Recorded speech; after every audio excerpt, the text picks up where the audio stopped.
Hi everybody, my name is Jessica Thorlashis and I'm a corporal with the Grand Forks Police Department. I currently work in our Specialized Resource Bureau as a community outreach officer. You probably have no idea what that means, and that is the whole point of this first episode. I am going to be taking you behind the scenes of the Grand Forks Police Department. We're going to get to meet Chief Nelson, along with each of our deputy chiefs, and the lieutenants in charge of each of our bureaus. Now, before we get started, I thought it would be fun to just do a quick little history lesson. The Grand Forks Police Department was founded in 1880. At that time, our chief of police was James Ryan. Unfortunately, I don't have any photos of Chief Ryan, but I do have a photo of Hugh Ryan, who was chief of police from 1894 to 1902. I don't know if there was a relationship between James and Hugh, but there is a possibility there. Now, I also have another photo of a group of officers from 1908. At that time, our chief of police was Odin Overby. In 1921, we hired our very first female police officer. Her name was Mary Burke. In 1942, we got our very first radio-equipped squad car. At that time, we had 20 officers working in our agency. And then in 1975, the current building that we are using was created, and we had 57 officers working with our agency. Well, let's get started. I'm here with Chief Mark Nelson. Chief Nelson, tell us a little bit about yourself. I've been with the Grand Forks Police Department for 30 years. Basically started as as low as you can get, as the lowest ranking patrol officer on midnight shift. Did a lot of different things within the department, from Special Operations Group as a SWAT officer up to crime prevention. Worked all the ranks leading up to this, being a sergeant on midnight shift. Worked a multitude of lieutenant ranks within the department, and ultimately before this a captain, which is no longer a position we have, which is now a deputy chief position in charge of operations. Okay, well, I appreciate all that you've done for our agency. Thank you. Can you do me a favor and also tell us a little bit about where our department currently is? Yeah, currently right now, pretty exciting times for us. When I took over as chief in December of 2014, we were at 82 sworn officers.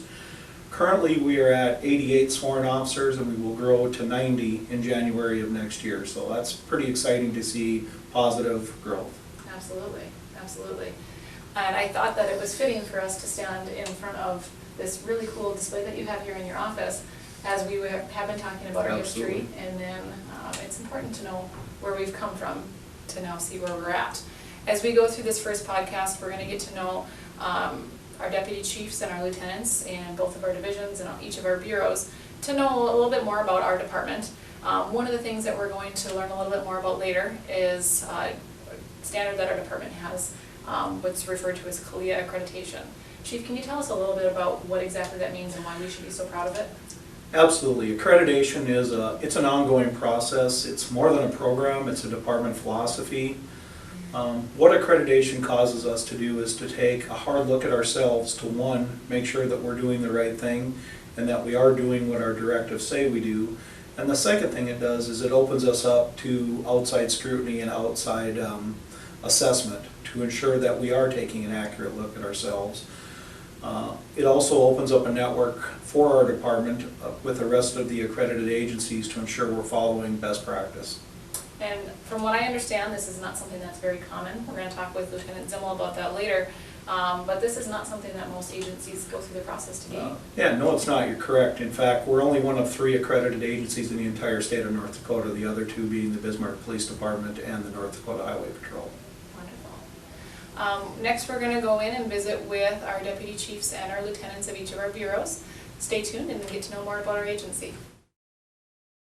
All right, I am now here with Deputy Chief Michael Ferguson. He is the commander of our Operations Division. Deputy Chief Ferguson, can you tell us a little bit about our Operations Division? Sure. Operations Division comprises 3 different bureaus: Uniform Patrol Bureau, Criminal Investigations Bureau, and our Specialized Resource Bureau. Okay. And obviously our Uniform Patrol Bureau is the one that's going to be the most obvious within the city. Can you tell us a little bit about what our patrol officers are busy doing during the day? Sure. Uniform Patrol Bureau is comprised of basically, I think, what the public would expect when we talk about police officers. There are uniformed patrol officers. They usually work in a marked patrol car, And really, they spend the majority of their day responding to either calls for service, traffic crashes, walk-in foot traffic that comes into the agency, and other things that go with the job. Mm-hmm. And I think I would be remiss to not mention the fact that, when I mention day, our patrol officers don't work just during the daytime. They also work, during the evening hours, 24 hours a day, 7 days a week. We always have officers that are on patrol, ready to respond to calls for service if something comes up. In addition to our patrol officers, another bureau that we have within this division is our Criminal Investigations Bureau, which is currently headed by Lieutenant Brett Johnson, but he's actually away at training right now. So you will get to meet Sergeant Jennings in just a little bit, but why don't you tell us a little bit more about our Investigations Bureau? Sure. Our Criminal Investigations Bureau is comprised of specially trained officers that will work an investigation that has either exceeded the time or the capabilities of our patrol officers that usually will be the first officer that takes that call. It's usually going to be a crime of more serious nature, such as felonies and things like that. And we do have some in-house capabilities forensically through our lab to do some of our own forensic work here in the agency. Wonderful. And then the last bureau within this division is our Specialized Resource Bureau, which I'm actually a part of. Can you tell us a little bit about that bureau and what the purpose of it is? Sure. Our Specialized Resource Bureau has been around for quite some time now, and it's really our community policing and community engagement portion of our agency, although community policing is a department-wide philosophy, and all officers are expected to do that. We do assign special officers that really hone down in on either certain geographical sections of the city, which would be our outreach officers are assigned a certain part of the city to be responsible for, or school resource officers who work directly out of our schools. And we also have one trust officer that really is responsible for our homeless population, mental illness within the community, specialized issues like that. I am here now with Lieutenant Bill Mackey of our Uniform Patrol Bureau. Lieutenant Mackey, can you tell us a little bit about our Patrol Bureau? Our Patrol Bureau is what most people think of when they think of the police department. These are the officers that are in uniform, driving marked patrol cars, responding to calls for service. Wonderful. About how many officers do we have on average during the daytime? Well, each shift minimum is 6 officers and 1 sergeant. It's not uncommon for us to have a few more officers than that, maybe 7 or 8 officers and 1 or 2 sergeants working. What kind of hours are our officers typically working? Well, we cover the street 24 hours a day. We have 3 patrol shifts. We have day shift that starts at 7:30 in the morning and runs till 5:30 in the afternoon. We have afternoon shift that starts at 5 in the evening and runs till 3 in the morning. And then we have night shift that overlaps the afternoon shift. They start at 10 at night and run till 8 in the morning. Okay. And what's the reason for that overlap between those 2 shifts?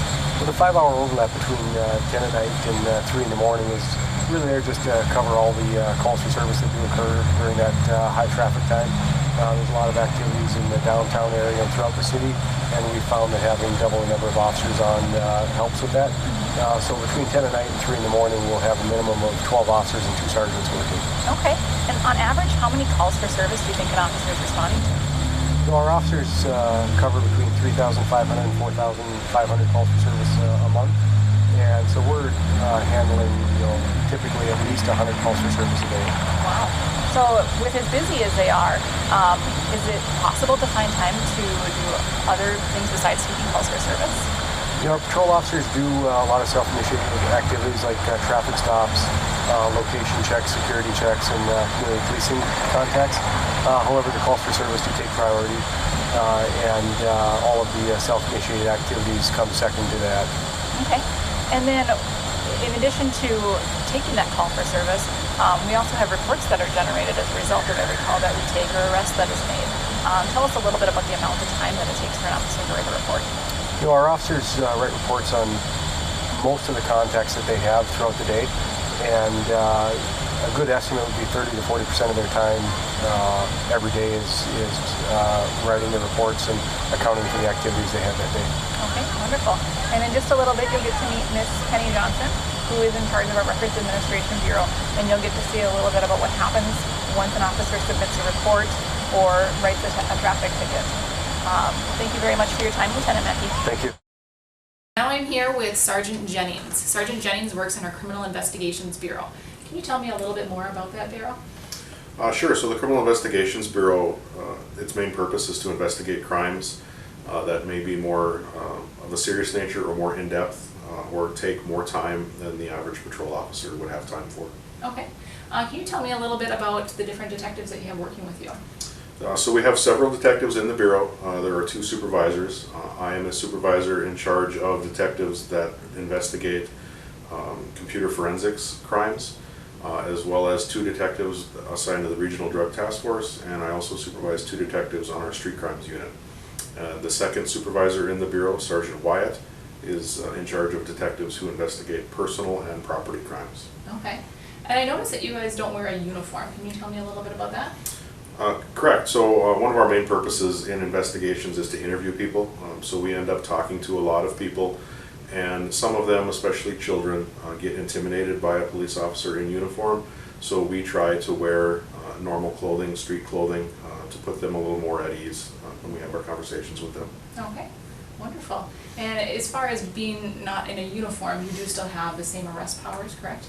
Correct. We're still sworn police officers, just like patrol officers are. We just don't wear a uniform every day. All right, wonderful. Well, thank you very much. Next, we're going to go visit with Lieutenant Moe in our Specialized Resource Bureau. Lieutenant Moe, tell me a little bit about the Specialized Resource Bureau. Well, when we think of the Specialized Resource Bureau, I think of everything that's not patrol or investigations. We have all types of events and teams going on in our bureau.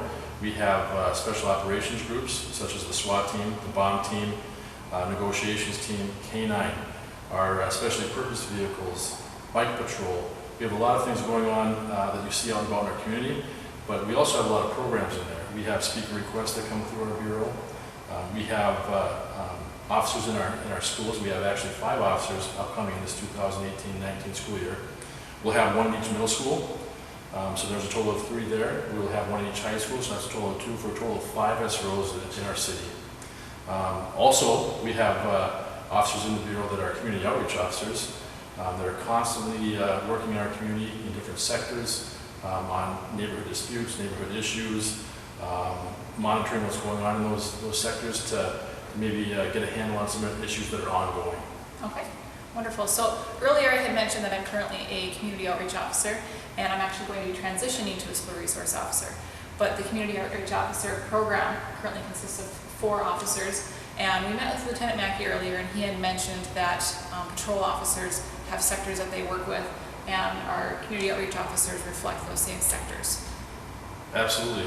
Absolutely. Split up a certain way so that everybody knows what area they're in charge of and to keep an eye on certain ongoings in each sector. So absolutely, it's a great way of doing it. Wonderful. Well, thank you for your time. Absolutely. Thank you. I am now here with Deputy Chief Jim Reamer, who is in charge of our administrative division. Can you tell us a little bit more about that side of the house? Sure. In the administrative division, we have 3 different bureaus that work in that area. We have the Facilities and Equipment Bureau, we have our Human Resource Bureau, and our Records Administration Bureau. So kind of on the administrative division side, we kind of do the behind the scenes or the support side of the department. We make sure that we're hiring and training the right people. We make sure that they're outfitted correctly and the buildings that they work in are working correctly and fixed up properly. And then we keep track of all the paperwork that comes in from a department our size, which tends to be actually quite a bit of paperwork that we keep track of in a year's time.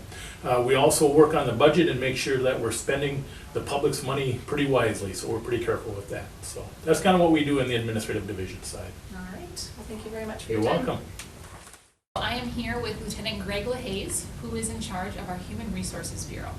Lieutenant LaHaze, can you tell us a little bit about our Human Resources Bureau? The Human Resources Bureau at the Police Department consists of myself as a bureau commander. Sergeant Jason Dvorak takes care of training, and Deputy Chief Jim Reamer is our direct supervisor for our division. So what do you guys keep yourself busy with on a daily basis? Well, for the most part, I deal with a lot of the employee issues in the department, the promotions, the hirings, and a lot of training. We do have a budget that we deal with every year, and we're trying to get 104 employees trained with the amount of money that we're allotted every year. Okay. Tell us a little bit about the process that somebody would go through to get hired on with our agency. Currently, our hiring process is just about over for the summer. It's usually about a month advertising. As we work through different phases of that hiring process, we're looking probably close to 4 months. Okay. And at the end of that, in August here, this month now, we will be taking that roster to civil service to see what we can do as far as employees or prospective employees on that roster to be hired later on this month. Okay, sounds good. Now, typically when we're hiring for whether it's a police officer or any other position with this agency, an interview is part of that process. And this room that we happen to be in is a room that we usually use for employee interviews. So if you're interested in a job with our agency, you might find yourself at this table one day. You can go to our website for more information on any job openings or application processes. Thank you very much for your time tonight. You're welcome. I am now here with Lieutenant Dwight Love, who is in charge of our Facilities and Equipment Bureau. Lieutenant Love, tell us a little bit about your bureau and what it is that you guys do. If you think of our bureau, you can think of 4 different sections, and I'll talk about each of them. The first section would be our fleet maintenance section, which we have a civilian that's the fleet manager. And when I say fleet, I mean all marked and unmarked and specialized vehicles that he tracks and makes sure that all the repairs get done. And any trends in repairs or equipment as far as the vehicle goes, that he can help make sure that the officers are more efficient in their job. An example of this would be the mobile data computers that are inside the vehicles. If there's a trend or a software program that he can use to help them do their job, he would be the one that implements that. The second would be the evidence section of our bureau, and that's a civilian job that actually tracks thousands of pieces of evidence every day to make sure it gets to where they need to go as far as evidence needed by the prosecutors, the courts, the defense attorneys. It's a big job, and if you think of evidence over a period of time, it's changed from thousands of pieces of physical evidence to now thousands of pieces of digital evidence. Digital evidence like audio files and video files that we have to maintain and make sure that they get to the prosecutor in a timely manner. The third section would be the property section, and that's making sure that all the officers have the tools that they need to do their trade, right down to pens and paper and their uniforms. There's thousands of things that the officers need every day, and we have to make sure we have those on hand. Big part of his job is also doing some research and making sure that we're on the cutting edge of the trends of the technology that they need for their job. One example of that would be the body-worn cameras that we brought in a couple years ago, and now has become a big part of this police department and the property that they carry. The fourth and final area that we deal with would be the buildings and grounds. Over the last 10 years, we've taken on a lot more property. Instead of just being one main PD building, we have 4 other areas or substations in town that these 2 civilians have to maintain. It's a big undertaking, and one of their biggest jobs, instead of just thinking about day-to-day cleaning when they do their jobs, would be the maintenance and the up-to-date features that they have to do to these buildings so they don't get run down. An example of that would be this room here. We just did a remodel on our evidence intake area. It's become a lot more efficient in the intake of evidence. Also, we've replaced lighting and did locker room remodels, and it's just made sure that our buildings don't get run down. So future dates, we don't have to spend a lot of money maintaining them. Wonderful. And during our conversation here, you have mentioned a couple of times that you have civilian staff that work for you. How many staff members do we have that work in this bureau? Sure, we have 5 civilian officers that help us with our day-to-day maintenance of the feed function. Also, we have some part-time intern-type civilians that help us process some evidence. That's been a good program for us. It's saved the city a lot of money. Doing the day-to-day tasks that are a little bit less important and a little bit easier to do, that we don't have to pay a huge wage for these people. Wonderful. Well, certainly a very important bureau. I think a lot more is behind the scenes than most people probably realize, but a very vital role of our police department. So thank you for taking the time to share that with us. I am here with Penny Johnson, who is the supervisor of our Records Administration Bureau. Ms. Johnson, can you tell us a little bit about our Records Department? The Records Bureau consists of 6 records specialists and myself. Our office hours are Monday through Friday, 8 a.m. to 5 p.m. The Records Bureau processes and maintains the police department records such as incident reports, citations, crash reports, parking tickets. Our staff also provides customer service to the public We direct inquiries and collect fees for various payments and release records in accordance with North Dakota Open Records laws. Okay, wonderful. And right now we're actually standing where you would be able to come at the police department within our lobby if you wanted to obtain a copy of a record or pay a fee, such as parking tickets. And as well as what you mentioned with the customer service, there is a phone number that you can call for the police department. We refer to it as our non-emergency number. That's the 787-8000 number. And when you call that number, and if you press 1, these are the ladies that you will speak with. Yes. So they are very busy throughout the day. They really keep our department working cohesively, and without them, we're not very successful. So thank you very much. Thank you. Now I'm here with Lieutenant Derek Zimmel of our Office of Professional Standards. Lieutenant Zimmel, can you tell me a little bit about what it is that your bureau is in charge of? We're in charge of some of the core programs that helps make the department function. Accreditation manager being one of the prominent ones. Okay. And so what exactly is accreditation? Accreditation is the organization itself, our department, adhering to a set of national best practice standards and being able to prove to an outside credentialing agency that we are in adherence to those standards. We're consistently under review. We invite outside agencies to come in and review our policies, review our procedures to ensure that we are adhering to those best practices. Is that something that's pretty common for law enforcement agencies? It's actually very uncommon. We are one of only 3 agencies in the state of North Dakota that is accredited. Okay. That sounds like something we should be pretty proud of. Absolutely. Within our city. It's a whole lot of work, but at least you know then that the law enforcement agency that you rely on to serve the community is adhering to the best practices. Wonderful. Thank you for that. Is there anything else that your bureau is involved in? Well, obviously I'm the primary public information officer. If there's something happening in town and people turn the news on more often than not, they have to contend with me. My office also deals with internal affairs. I'm the primary grant manager for the agency, and other duties as assigned, things that come up that need someone to take care of. Sometimes that's me.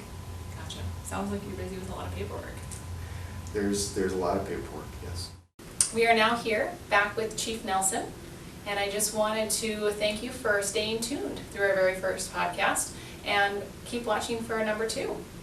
All right, well, I would like to echo Jess's comments and say thank you for taking an interest in our Grand Forks Police Department.